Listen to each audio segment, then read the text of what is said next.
Bismillahirrahmanirrahim. Assalamualaikum warahmatullahi wabarakatuh. Salam sejahtera untuk kita semua. Semoga kita selalu diberikan kesehatan oleh Tuhan Yang Maha Esa. Dan tidak lupa mari kita berdoa semoga pandemi ini cepat berlalu sehingga kita bisa melakukan aktivitas seperti sedia kala secara normal. Oke, kita kembali ke video pembelajaran mata kuliah pengukuran teknik dan instrumentasi. Di sini setelah UTS kita pembahasannya khusus mengenai instrumentasi. Nah, tujuannya adalah kalian mempelajari jenis-jenis pengukuran teknik, kemudian instrumentasi pengukuran. Di pertemuan sebelumnya, pertemuan 11, kita sudah membahas bagaimana pengukuran dengan cara manual, alat ukur secara manual. Nah, pertemuan ke-12 ini teori yang terakhir, ya, teori pertemuan terakhir untuk video yang terakhir, kita selanjutnya akan masuk ke kuis untuk pertemuan 13, kuis 2. Kuis 2 akan saya sampaikan nanti di grup apa itu kuisnya. Selanjutnya pertemuan ke-14, 15 adalah tugas proyek. Tugas proyek yang akan kalian lakukan terkait dengan apa yang sudah dipelajari dari pertemuan 1 hingga pertemuan ke-12. Kemudian UAS itu adalah pemaparan tugas proyek. Jadi UASnya tidak ada tugas mengerjakan soal, tapi berdasarkan tugas proyek yang sudah kalian lakukan. Untuk tugas proyek akan saya buat video khusus. Jadi sekarang kita fokus ke pertemuan ke-12 terkait instrumentasi menggunakan sistem sensor. Sensor pada pengukuran. Pada pemaparan instrumentasi pengukuran, beberapa sensor dapat diaplikasikan di satu atau beberapa pengukuran lain berdasarkan sistem elektronika. Ketika kita berbicara dengan sistem elektronika, maka hal yang paling penting di situ adalah pembacaan tegangan atau voltase. Nah, beberapa alat-alat otomatis yang paling penting itu adalah voltasenya. Kenaikan dan penurunan voltase itulah yang dibaca sebagai sistem sensor. Ini ada beberapa yang saya akan sampaikan terkait dengan di teknik, ya, khususnya teknik mesin. Hal yang paling mendasari ada 3 ini yang akan saya paparkan. 3 ini apa saja? Yang pertama adalah termokapel. Itu bentuknya seperti ini.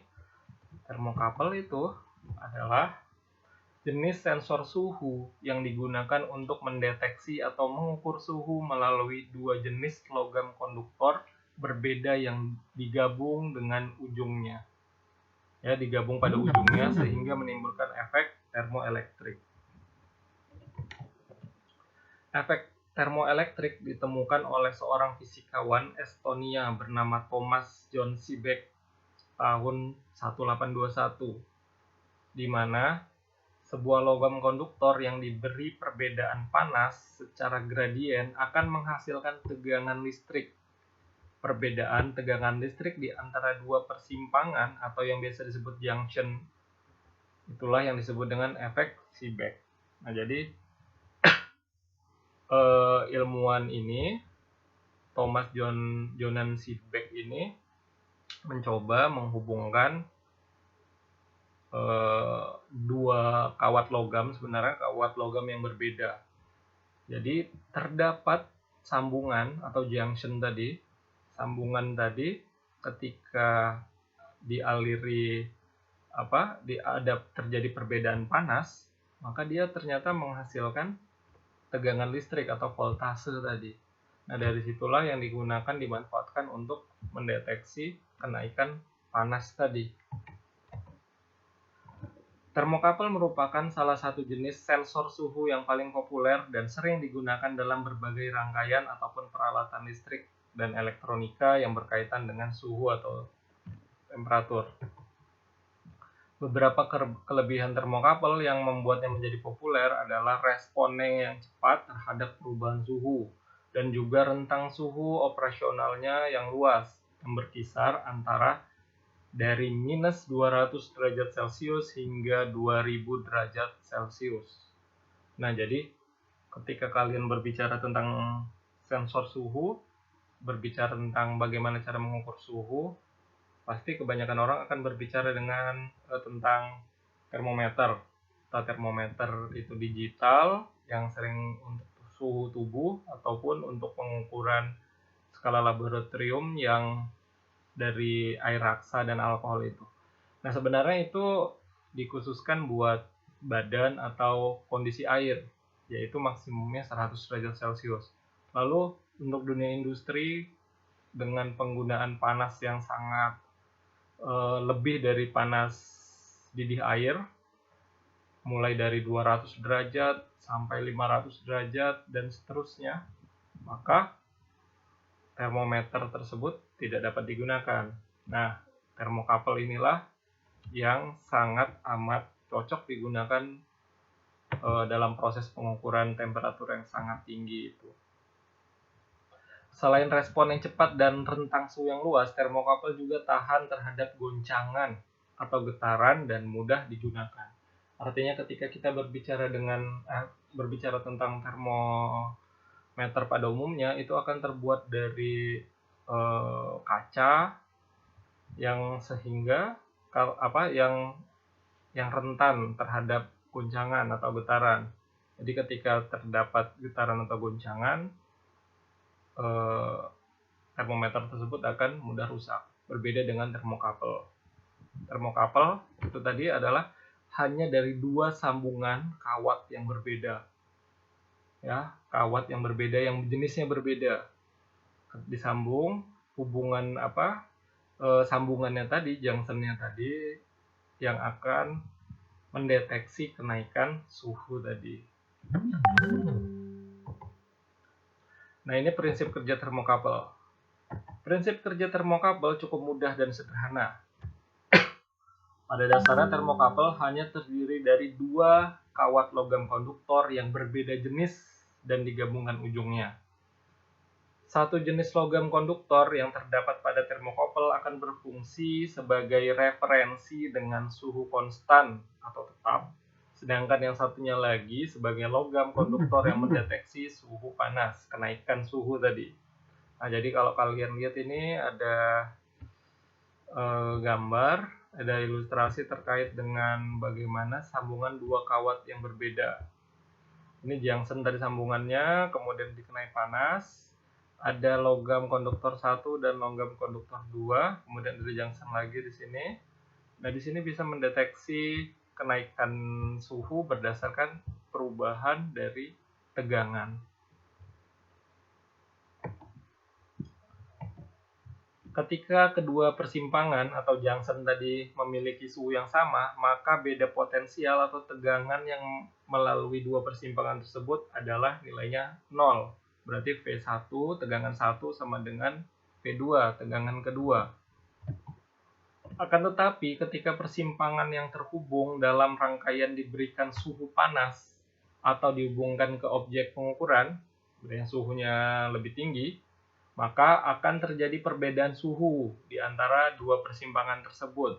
Ya, karena dua jenis logam yang digunakan berbeda, kesensitifan terhadap suhu juga pasti akan berbeda.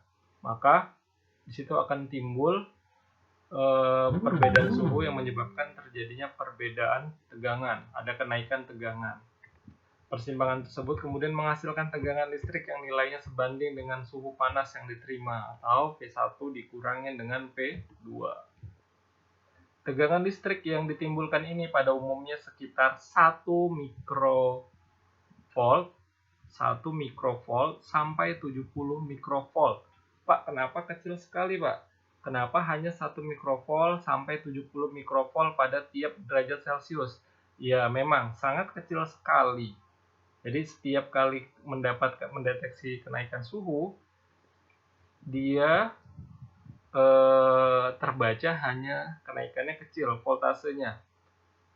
Kalau besar, maka bayangkan saja seberapa besar voltase yang dihasilkan dari suhu yang tinggi. Misalnya kenaikannya suhunya misalnya 50 sampai 100 derajat Celcius, kenaikannya hanya ordenya mikro. Ketika dia mencapai suhu yang sampai 1000, maka dari mikro tadi hanya sampainya paling tidak ke dalam satuan volt. Sudah tidak besar sekali. Nah, berbeda ketika kenaikannya itu sudah dalam satuan volt. Apa yang terjadi jika 1000 volt, kenaikan panasnya 1000, maka deteksinya juga 1000 volt, dan itu tidak memungkinkan sebagai alat ukur.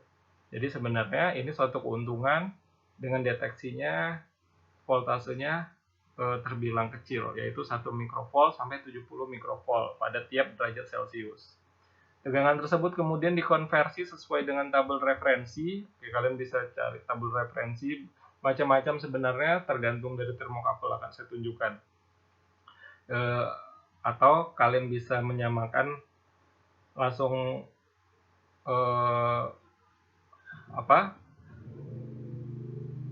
disesuaikan dengan termometer yang pada umumnya. Jadi misalnya ketika kenaikannya berapa derajat Celcius, berapa volt, itu setara dengan kenaikan berapa derajat Celcius. Nah, ini jenis-jenis termokabel. Jenis-jenis termokabel yang pertama ada termokabel tipe E. Dia terbuat dari bahan logam, konduktor positifnya adalah nikel kromium, dan bahan logam konduktor negatifnya adalah konstanta. Nah, tentang pengukurannya adalah minus 200 derajat Celcius sampai 900 derajat Celcius. Kemudian termokabel tipe J, bahan logam konduktor pasif, terbuat dari kawat iron atau besi. Kemudian negatifnya juga bisa menggunakan yang lain seperti mungkin tembaga pada umumnya. Mencapai 0 derajat Celcius sampai 750 derajat Celcius. Kemudian termokabel tipe K itu terbuat dari nikel, campuran nikel kromium dengan nikel aluminium, dengan rentang suhu yang dapat dideteksinya minus 200 derajat Celcius sampai 1250 derajat Celcius. Kemudian ada termokabel tipe N, tipe T, dan tipe U yang bisa bervariasi hasil pengukurannya. Nah, jadi ini sebenarnya salah satu teknik pengukuran suhu yang relatif mudah. Kita sebenarnya bisa membuat sendiri. Ya, kebetulan dulu saya juga pernah membuat sendiri campuran antara tembaga dengan seperti besi itu. Jadi sambungan dari baja, dari kawat baja disambung, kemudian dilihat kenaikannya, disesuaikan dengan termometer sebagai referensi, maka dapat ditarik kesimpulan kira-kira pengukurannya seperti apa, bisa sampai mengukur di atas 100 derajat Celcius.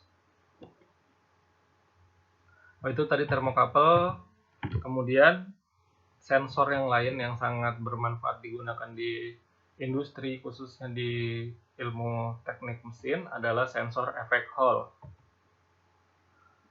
Sensor efek Hall adalah komponen jenis transducer yang dapat mengubah informasi magnetik menjadi sinyal listrik untuk diproses atau pemrosesan rangkaian elektronik selanjutnya.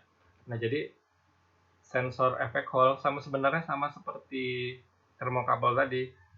Dia tidak langsung membaca hasil pengukuran, jadi dia membutuhkan alat lain, misalnya seperti voltmeter tadi. Nah, sensor efek Hall juga dia ini bisa mengubah informasi magnetik menjadi listrik, sehingga ada data voltasenya. Dari situ diproses ke rangkaian listrik selanjutnya, seperti voltmeter tadi.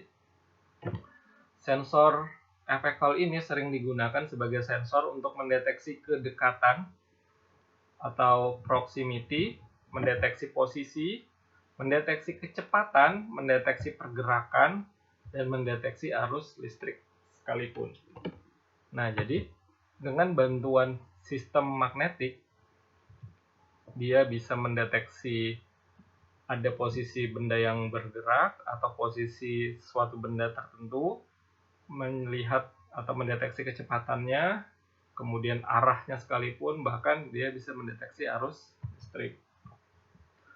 Nah, ini bentuk sensor effect Hall pada umumnya yang ada di pasaran.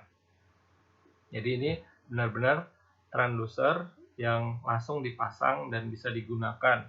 Tapi untuk menggunakannya, kita membutuhkan rangkaian elektronik yang lain untuk bisa mengubahnya dari informasi tegangan menjadi informasi lainnya, misalnya posisinya di mana, kecepatannya berapa, dan sebagainya. Sensor efek Hall ini merupakan perangkat atau komponen yang diaktifkan oleh medan magnet eksternal. Seperti yang kita ketahui bahwa medan magnet memiliki dua karakteristik penting, yaitu densitas flux dan kutub, yaitu kutub utara dan kutub selatan. Oke, sebelum saya lanjut, coba kalian flashback kembali materi di fisika 2 tentang kelistrikan dan kemagnetan. Di dalam kemagnetan situ kita sudah bahas tentang apa itu kutub, kemudian apa itu flux magnetik. Nah, flux dan kutub itu sangat bermanfaat digunakan di sensor efek Hall ini. Sinyal masukan input dari sensor efek Hall ini adalah densitas medan magnet di sekitar sensor tersebut. Apabila densitas medan magnet melebihi batas ambang yang ditentukan oleh sensor, akan mendeteksi dan menghasilkan tegangan keluaran, atau yang disebut juga dengan tegangan Hall. Nah, itu konsepnya seperti itu. Jadi dia mendeteksi berdasarkan medan magnet yang terjadi di sekitarnya. Salah satu penggunaan Hall effect sensor ini adalah pada produk otomotif seperti mendeteksi posisi jok mobil, sensor sabuk pengaman, indikator minyak, dan kecepatan roda untuk sistem pengereman ABS, anti-lock braking system, yang dalam kondisi berbahaya, pengereman ini tetap aman. Nah, bagaimana prinsip kerja dari sensor efek Hall ini? Sensor efek Hall pada dasarnya terdiri dari potongan tipis semikonduktor yang bertipe P, ya, dengan bentuk persegi panjang. Bahan semikonduktor yang digunakan biasanya adalah gallium arsenide, indium antimonate, indium phosphide, atau indium arsenide. Nah, itu merupakan bahan-bahan dari semikonduktor. Bahan semikonduktor coba diingat kembali di mata kuliah, mungkin mata kuliah material, dan pernah saya sampaikan juga di mata kuliah di semester 3 tentang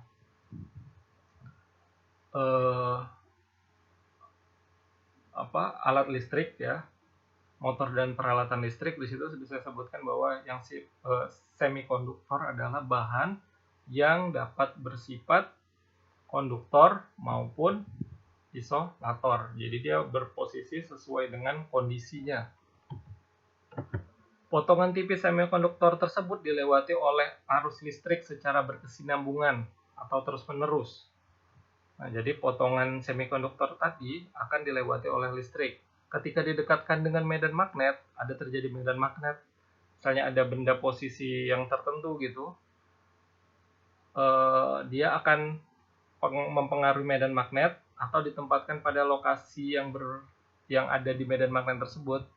Garis flux magnet akan menggunakan gaya pada semikonduktor tersebut untuk mengalihkan muatan dari elektron dan holes tadi ke kedua sisi plat semikonduktor. Gerakan pembawa muatan ini merupakan hasil gaya magnet yang melewati semikonduktor tersebut. Jadi prosesnya itu karena adanya pengaruh medan magnet yang mendekat yang akan mempengaruhi elektron dan holes di sisi pelat pada semikonduktor tadi. Karena elektron dan holes bergerak masing-masing ke dua sisi semikonduktor, maka akan timbul perbedaan potensial di antara kedua sisi tersebut. maka akan terdeteksi oleh sistem. Nah, sistem itu terdeteksilah yang akan dimanfaatkan untuk sejauh mana adanya benda mendekat atau jarak tertentu, kecepatan tertentu, dan sebagainya. Kemudian sensor yang terakhir yang akan saya paparkan adalah piezoelektrik. Nah, sebenarnya piezoelektrik ini hampir sama fungsinya dengan efek Hall tadi. Bedanya dia menggunakan sistem yang berbeda. Piezoelektrik atau biasa disebut juga dengan efek piezoelektrik adalah muatan listrik yang terakumulasi dalam bahan padat tertentu seperti kristal dan keramik akibat dari mechanical pressure, jadi tekanan yang cukup berat, cukup tinggi terhadap kristal atau keramik. Kata piezo berasal dari kata Yunani yang artinya tekanan. Pada tahun 1880, ilmuwan Curie bersaudara menemukan bahwa tekanan menghasilkan muatan listrik di sejumlah kristal seperti kuarsa dan turmalin, dan mereka menyebut fenomena ini sebagai piezoelectric effect. Kemudian mereka juga melihat bahwa medan listrik dapat merusak bahan piezoelektrik, sehingga efek ini disebut inverse piezoelectric effect. Nah, dari asal mula tersebut akhirnya dikembangkan material tersebut sampai ditemukan prinsip kerja piezoelektrik sebagai sensor. Prinsip kerjanya sebagai berikut. Sifat efek dari piezoelektrik berkaitan erat dengan terjadinya momen dipol listrik pada suatu padatan dari suatu material tadi. Efek tersebut juga dapat direnggang untuk ion di situs kisi kristal dengan lingkungan yang asimetris. Nah, saya pikir kalian sudah tidak heran lagi karena sudah dapat mata kuliah ilmu bahan dari kalau tidak salah yang ngajar Ibu Arma ya. Nah, di situ kan sudah pasti kalian pernah dijelaskan tentang kisi-kisi kristal. Nah, bahan tersebut merupakan bahan dielektrik. Tekanan pada bahan dielektrik akan terbentuk medan listrik. Ketika medan listrik melewati bagian material, molekul yang dipolarisasi tadi akan segera menyesuaikan dengan medan listriknya, menghasilkan dipol yang terinduksi molekul dan struktur kristal materi. Penyesuaian molekul ini akan merubah material dimensi, dan inilah yang disebut dengan efek piezoelektrik. Jadi berdasarkan kisi-kisi kristal yang mempengaruhi dipol-dipol yang ada di dalamnya. Gaya listrik yang dihasilkan medan listrik dari suatu muatan dan usaha gerak mekanis kan sifatnya kekal. Karena energi potensial listrik sifatnya berbanding lurus dengan tegangan, maka akan timbul tegangan ketika bahan dielektriknya ditekan. Nah, jadi akibat ditekan tadi akan ada muncul energi lain yang ternyata menghasilkan tegangan tadi yang kita dapat deteksi menggunakan perangkat lain seperti voltmeter atau perangkat elektronik lainnya. Nah, dari sistem cara kerja tersebut, maka bisa diaplikasikan. Kalau kalian lihat ilustrasi yang ada di layar, dengan sifat yang bisa mendeteksi variasi tekanan, kemudian bisa menghasilkan tegangan tadi, maka piezoelektrik mempunyai fungsi utama sebagai sensor karena bisa mendeteksi perubahan tegangan akibat tekanan. Sehingga piezoelektrik digunakan untuk mengukur tekanan sendiri, kemudian bisa jarak, percepatan, dan tegangan. Jarak ini artinya adalah jarak yang terjadi ketika terjadi tekanan gitu, perubahan jarak. Jadi misalnya dari renggang menjadi lebih kerapat. Teknik pengukurannya tentu saja mengkonversi nilai tegangan menjadi besaran mekanik dan diaplikasikan pada rumus-rumus aplikasi teknik mesin. Oke, di dalam fisika sudah dipaparkan berbagai hal yang terkait dengan rumus-rumus yang bisa digunakan dalam ilmu teknik mesin. Kalian juga bisa mengaplikasikannya di mata kuliah lain. Yang paling banyak dibahas di teknik mesin adalah bersifat dengan jarak, tekanan, kemudian percepatan, tegangan, dan regangan. Semua itu ada rumusnya. Akibat ada perubahan jarak, maka kita bisa memasukkan ke dalam rumus tadi, ya. Dalam rumus tadi, perubahan jarak tadi itu dideteksinya berdasarkan tegangan. Nah, jadi tiga sensor yang saya paparkan tadi, mulai dari termokapel, kemudian effect hall, dan yang terakhir adalah piezoelektrik, dia sama-sama bisa mendeteksi perubahan akibat dari tegangan. Tapi dia membutuhkan alat elektronika selanjutnya untuk mendeteksi berapa nilai dari misalnya suhu, atau perubahan jarak, atau tekanan, dan seterusnya. Oke, itu tadi pemaparan terkait dengan sistem sensor, alat ukur otomatis digital. Ini sensornya yang saya bahas, ya, sensornya yang saya bahas. Karena ketika sensor ini digunakan untuk pada alat elektronika tertentu, maka fungsinya bisa bermacam-macam. Ada hanya untuk mengukur tekanan, mengukur jarak, dan sebagainya. Oke, jadi kalau ada yang mau ditanyakan bisa ditanyakan ke grup, kita akan diskusi di grup WA. Kita cukupkan, kita akhiri. Assalamualaikum warahmatullahi wabarakatuh. Salam sejahtera untuk kita semua.